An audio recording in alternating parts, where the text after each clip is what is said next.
I think this is the future of our schools, armed security for our kids. We are the first responders. If a child is shot or a teacher is shot, we are the ones there. It is not a solution. It is a defense posture that basically admits we're not going to look at the factors that are causing it. We're just going to add more guns to the situation. My students are my kids. I want to be able to protect them just like I would protect my own son.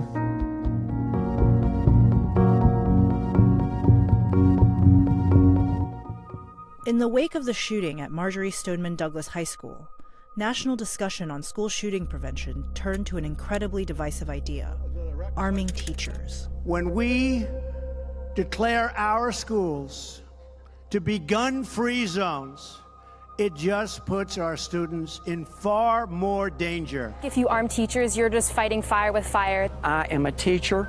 I did not train, do not want to be police. I do not want to be SWAT. I don't believe it would have helped in this instance either.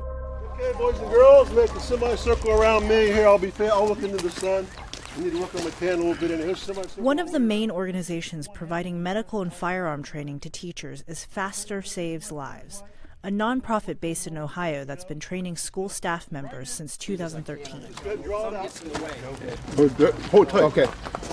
We should not be able to twist your arms or push you back.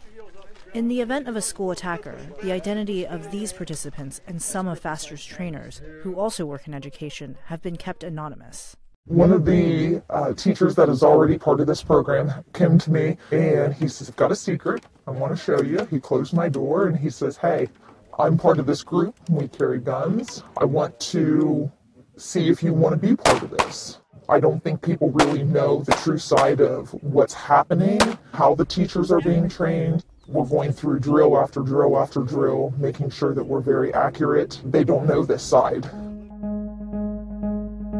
It's Wednesday, April 18th. On the lunch menu today, we're going to have taco triangles. In some parts of the U.S., schools like Sydney City Schools in Ohio have already been arming teachers for as many as 5 years, since the aftermath of the shooting at Sandy Hook Elementary School. Most parents were supportive. Not everyone was supportive. We did have one parent said arm the teachers with ball bats, not guns. But there were a number of parents that spoke on behalf of, if you train teachers adequately and if they have the training necessary, we would feel safer sending our kids to a school where there is an organized plan to protect our kids. In these school districts, not only do teachers have access to guns, they're also part of emergency response teams that are trained to take out the shooter and treat the injured before police arrive. It can take an AR around. It's heavy, but it will protect, our staff and the vital organs. 45 miles away from Sydney is Mad River Local School District, also in Ohio. This district has 32 members on its response team, spread out through 8 school buildings. When staff had to evaluate their ability to have the mindset to be a part of the team was the question that involved, if you're part of this team and you have to address or confront an active shooter, and that active shooter is a student that you know really well, maybe a parent or a fellow staff member that you have a great relationship with, would you be able to address that threat? Each member of the team here has a firearm, which is locked in a safe in his or her classroom. I've been involved in education for 20 years now. I primarily work with students who are kindergarten through 4th grade. The day that we got our safes and the firearms was a day that life became less stressful for me, because now we have a way to protect ourselves, a way to protect our students. Whereas before, maybe the only thing I would have had was to use my body to shield the students. Draw, lock out, forward. Even people who say we don't want guns in our schools, well, when an event happens, you're calling the police and you're hoping they bring guns. That's how we protect CEOs, Hollywood celebrities, elected officials. Even a stinking bag of money at the mall is protected by a guy with a gun. I'm going to grab the gun, good grip on it, pull as high as I can, Later on, this is what I'll be doing. Right now, FASTER is in talks with 12 other states to bring their classes there, and they recently bought 100,000 rounds of ammunition to meet demand for classes after the Parkland shooting. We've trained about 1,300 people in over 200 districts in 12 different states.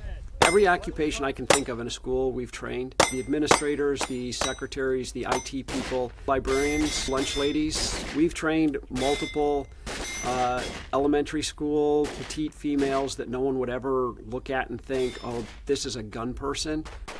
As part of the training, participants take the same qualification exam that police officers in Ohio take before they're allowed to carry a gun.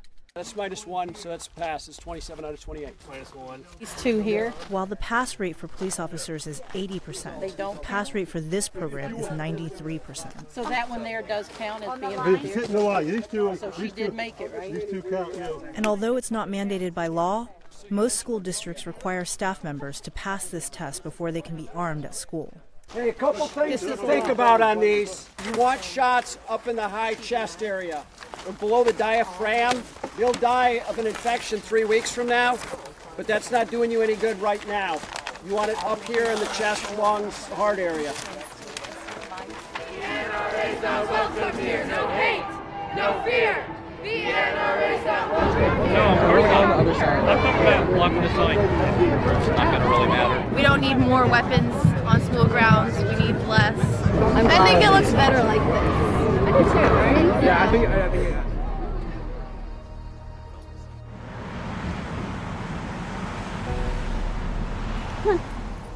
In the aftermath of the shooting at Sandy Hook, there were some people who felt that the right answer was to arm teachers.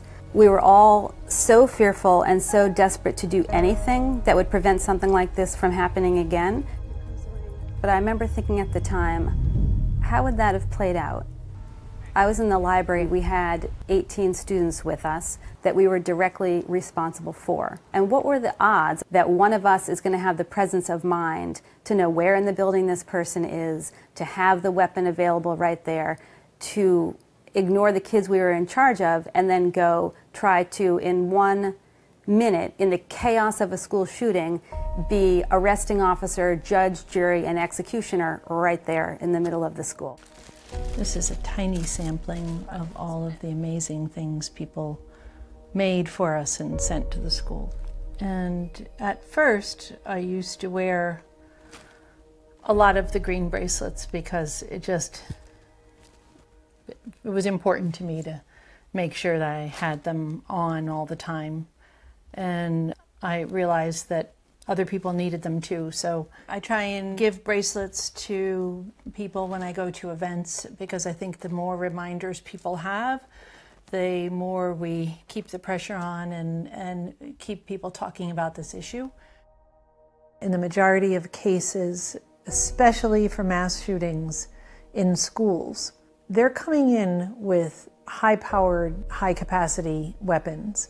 And unless you're prepared to carry an AR-15 over your shoulder while you're teaching your kindergartners, I don't think that even if you're comfortable with a weapon, even if you are well-trained and have a high rate of accuracy, I still do not think that it's any match for an automatic weapon or a semi-automatic weapon. If a gunman had come into the library where we were sheltering in place, and I did happen to have a weapon in the library, would I have felt more comfortable? I don't think we would have had a chance up against an automatic weapon. The March on Washington, the March for Our Lives, it didn't result in immediate legislation per se, but it's very important to continue to put the spotlight on this very important problem, and that is the only way we're going to get it resolved. The anti-gun people are not going to get any argument from me in terms of there needs to be additional mental health. But still, if all those things are in place and you really work hard at doing those things and an active shooter still comes in your building, what are you going to do to protect innocent kids and teachers? Unfortunately, we have a situation where this occurs nonstop. If I have to make that, terminating shot of that person, if it is one of my students, I guess I'll cross that bridge when it comes. At least I know I'll be protecting the rest of my other students.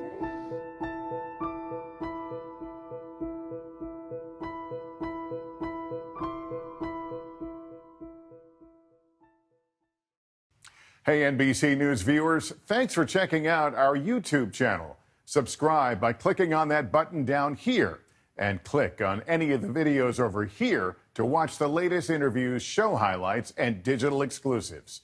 Thanks for watching.